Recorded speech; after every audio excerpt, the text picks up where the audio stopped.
இன்றைய தியானம்.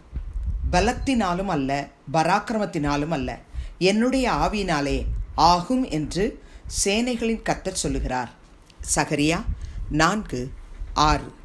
ஆண்டவரும் இரட்சகருமாகிய இயேசு கிறிஸ்துவின் நாமத்தினாலே இந்த காலை வேளையில இன்றைய தியான நிகழ்ச்சியின் வாயிலாக உங்கள் ஒவ்வொருவரையும் சந்திப்பதில் நான் கிறிஸ்துவுக்குள் மிக்க மகிழ்ச்சி அடைகிறேன். பிரியமானவர்களே, சகரியா தீர்க்கதரிசி இங்கு செருபாபேலுக்கு சொல்லப்படுகிற வார்த்தை என்னவென்றால், பலத்தினாலும் அல்ல, பராக்கிரமத்தினாலும் அல்ல, என்னுடைய ஆவினாலே ஆகும் என்று சேனைகளின் கர்த்தர் சொல்லுகிறார் என்று சொல்லி செருபாபேலுக்கு இந்த வார்த்தையை கூறுகிறார். ஏனென்றால் செருபாபேல் செய்கிறதான வேலைக்கு முன்பாக ஒரு பெரிய பர்வதம் காணப்படுகிறது. ஆகவே அந்த பெரிய பர்வதமே, நீ எம்மாத்திரம் செருபாபேலுக்கு முன்பாக நீ சமபூமி ஆவாய், தலைக்கல்லை செருபாபேல் கொண்டு வருவான், அதற்கு கிருபை உண்டாவதாக, கிருபை உண்டாவதாக என்று ஆர்ப்பரிப்பார்கள் என்று சொல்லுகிறார். கர்த்தருடைய பிள்ளைகளே, இன்றைக்கும் செருபாபேல் நீங்களும் நானும் தான். நம்மை கொண்டு தேவனாகிய கர்த்தர் அவருடைய காரியத்தை செய்ய முற்படும் பொழுது நமக்கு விரோதமாய் பெரிய பர்வதம் போன்ற தடைகள் வரலாம். ஆனால் கர்த்தருடைய வார்த்தை இன்றைக்கு நமக்கு நேராய் வருகிறது.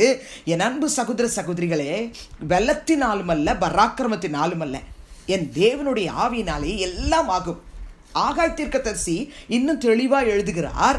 2ஆம் அதிகாரம் 2 முதல் 5 வரை உள்ள வசனத்தை நீங்கள் வாசித்து பார்ப்பீர்கள் என்று சொன்னால், தேவனாகிய கர்த்தர் செருபாபேலோடு கூட யோசுவா என்னும் பிரதான ஆசாரியன், ஜனத்தில் மீதியானியவர்கள் எல்லாரும் சேர்ந்து கர்த்தருடைய ஆலயத்தை கட்டுகிற காரியங்களிலே ஈடுபடுகிறார்கள்.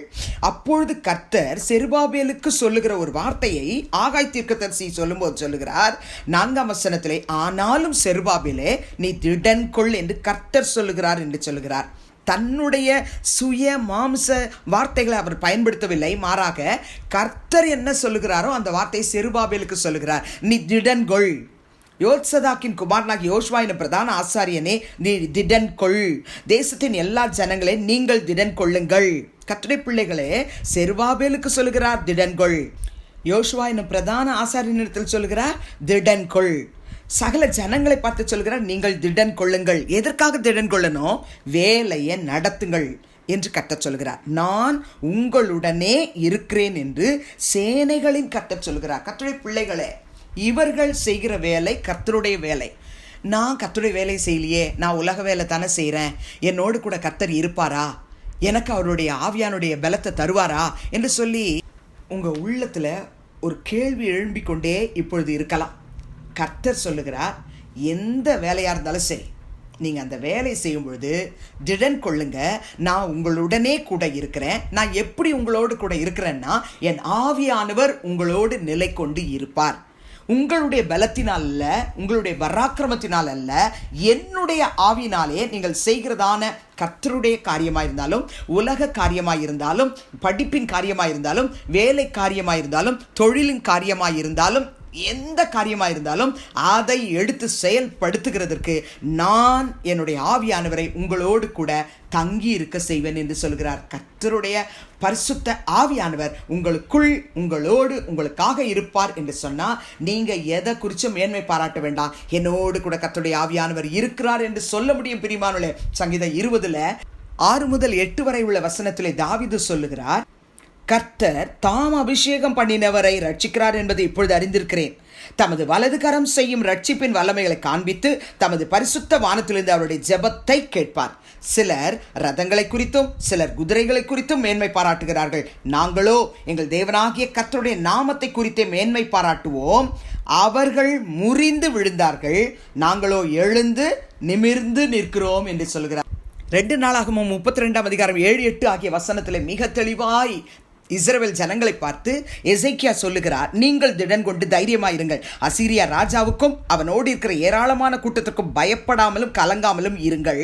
அவனோடு இருக்கிறவர்களை பார்க்கிலும் நம்மோடு இருக்கிறவர்கள் அதிகம். அவனோடு இருக்கிறது மாம்சபுயம், நமக்கு துணை நின்று நம்முடைய யுத்தங்களை நடத்த நம்மோடு இருக்கிறவர் நம்முடைய தேவனாகிய கர்த்தர்தானே என்று சொல்லி அவர்களை தேற்றினான். யூதாவின் ராஜாவாகிய எசேக்கியா சொன்ன இந்த வார்த்தைகளின் மேல் ஜனங்கள் நம்பிக்கை வைத்தார்கள் என்று சொல்லி பார்க்கிறோம். கர்த்தருடைய ஆவியானவர் நம்மோடு கூட இருக்கிறார்.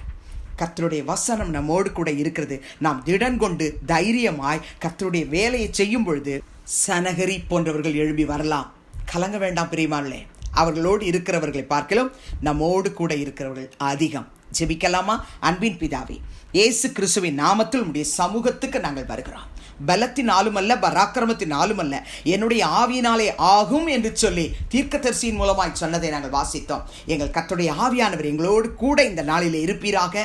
நாங்கள் இந்த பண்டிகை நாட்களில் கர்த்தருக்காக சிறிய காரியம் செய்தாலும் பெரிய காரியம் செய்தாலும் எங்கள் ஆவியானவர் எங்களை திடன் கொள்ள செய்வீராக. அந்த வேலையை எடுத்து முடிக்க எங்களுக்கு வேண்டிய தைரியத்தை தருவீராக ஆண்டவரே. விசேஷமாய் எந்த இடத்திலும் சனகரி போன்றவர்கள் கர்த்தருடைய ஊழியங்களையோ விசுவாச பிள்ளைகளையோ பலவீனப்படுத்தாதபடிக்கு கர்த்தரிலும் கர்த்தருடைய வார்த்தையிலும் ஒவ்வொருவரும் திடன் கொண்டு வேலையை துணிந்து செய்ய கர்த்தர் பலன் தர வேண்டுமாய் செபிக்கிறோம்.